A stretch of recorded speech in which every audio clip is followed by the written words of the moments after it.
그런데 사람이 죽음 앞에 숙연해지는 것은 사랑하는 가족을 하늘나라로 떠나보냈을 때잖아요. 그분들도 모두 천상 신명계에 계신 건가요?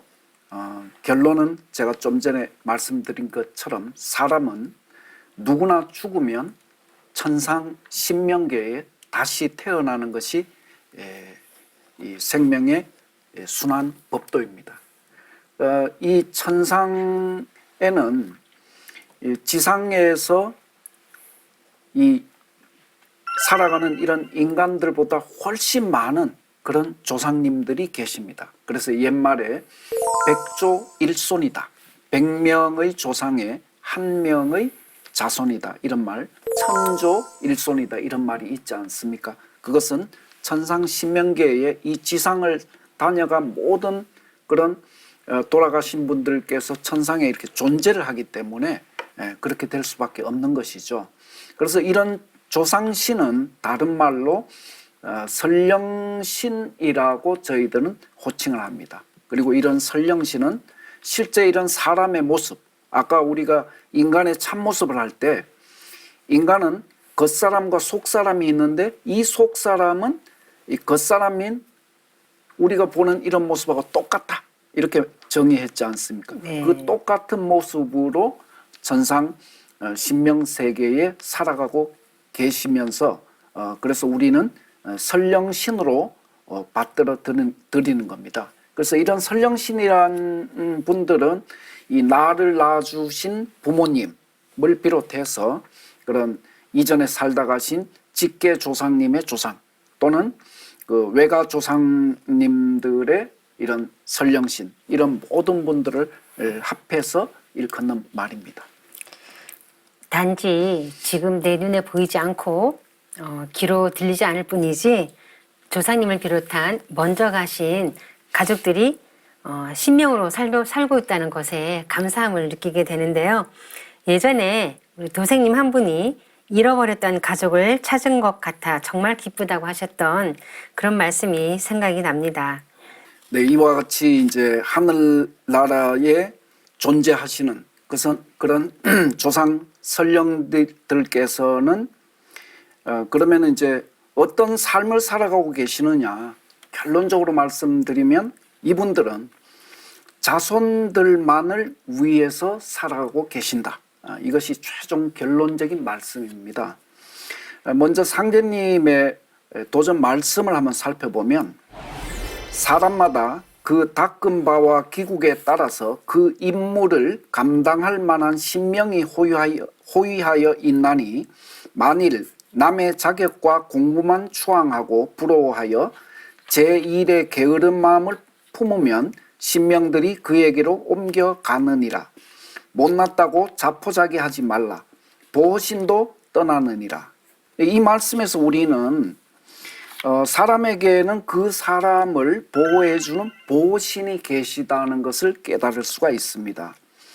상제님은 사람마다 자신이 닦은 기국에 따라서 보호신명이 호위하여 있다고 말씀을 하셨죠. 그래서 이 보호신은 그 사람을 믿음의 길로 이끈다든지 또는 어떤 죄악이나 병고 위기의 어떤 상황에서 구해주기도 하시고 이 보호신은 아까 우리 전 시간에 저희들이 공부했던 그 마신이나 사신 이런 신명들과 반대의 역할을 하시는 거죠. 네. 그 마신과 사신은 우리를 뭔가 실패의 그런 늪으로 끌어들이는 그런 역할을 하지만 이 보호신은 우리를 믿음의 길, 병고, 불행으로부터 구원해 주시는 그런 길로 인도하시는 거예요.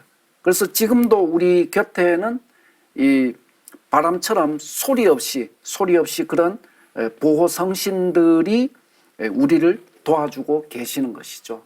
그러면 이 보호 성신들은 모두가 이 세상에 사람으로 살았던 그런 분들입니다. 그런 분들이 이 사람들의 그 보호신이 되어서 각기 그런 역할을 하고 계시는 거죠. 그래서 이 보호신들 가운데 그러면 가장 가까이에서 가장 어떤 직접적으로 우리들에게 이 영향을 주시는, 우리를 보살펴 주시는 분이 누구냐 하면 바로 각자의 조상신, 바꿔서 조상 선령신들이 이 그런 보호신의 역할을 하고 계신다, 이렇게 정리할 수가 있겠습니다. 그래서 이 자손들의 행복, 성공은 모두가 조상신의 가호, 기도 덕분임을 반드시 명심을 하셔야 되겠습니다. 우리가 사회에서 인간관계를 갖다 보면 현대 사회에서는 이런 가치관이 부재하기 때문에 뭐 그런 나의 능력으로 뭐 이렇게 사회적 지위도 얻었으며 돈도 벌었으며 이렇게 알고 계시는 분이 상당수가 있거든요. 하지만 진리의 경계에서 볼 때는 그것은 나와 늘 함께 하시는, 잠시도 이렇게 떨어지지 않고 보살펴 주시는 그런 조상 선령신이 보호신이 되어서 가호가 있었기 때문에 그런 결과가 있었다는 것을 다시 한번 깨달아야 하리라고 봅니다. 그래서 결론적으로 모든 인간의 제1의 보호성신은 각자의 선령신들이 제1의 보호성신이 되어 계신다. 그래서 상제님 말씀에 이제 인종시를 추리는 후천 가을 운수를 맞아 선령신을 박대하는 자들은 모두 살아남기 어려우리라는 그런 경계의 말씀을 해 주셨습니다.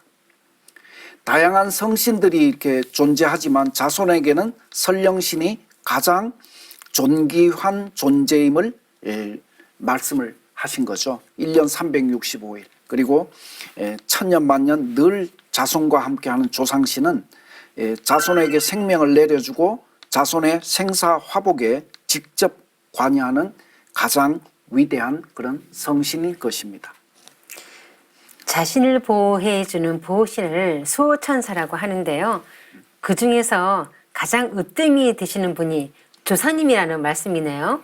그래서 그 조상님의 중요성은 아무리 강조해도 지나치지 않는데, 특히 우리가 지금 이 땅에 몇 년도에 태어나서 지금 몇 살씩 살고 있는 그 근저에는 천상에서 조상님들이 이렇게 우리를 태어나게 해주기 위해서 엄청난 정성을 들였다는 게 이제 상제님의 말씀이지 않습니까? 이제 상제님 성구를 보면은 그 하늘이 사람을 낼 때에 무한한 공부를 들이나니 그러므로 모든 선령신들이 쓸자손 하나씩 타내려고 60년 동안 공을 들여도 못하는 자도 많으니라, 이렇게 하셨거든요. 근데 60년이, 말이 60년이 이제 한 사람이 환갑되는 나이인데, 우주의 그 시간 단위로 따져봐도 우주의 한 시간이 30년인데 그 2시간 동안. 근데 그거는 어마어마한 한 세대, 두 세대에 걸쳐서 한 사람 보고 그럼 한 사람 태어날 때까지 너 계속 그 기도만 하라고 하면 하겠습니까? 그 정도의 공력을 들여서 타내리는데 못하는 자도 있다. 어렵게 받아왔는데 이걸 함부로 쓸 수 있냐?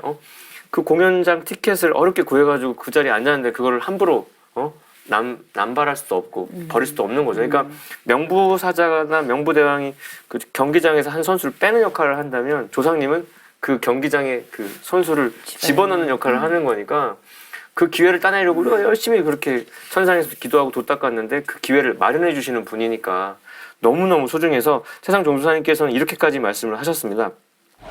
가장 존귀한 내 자신을 낳아준 사람이 누구인가? 바로 내 부모, 내 조상이다. 조상으로 하여금 내가 태어났기 때문에 내 개인에게는 조상이 제1의 하나님이다.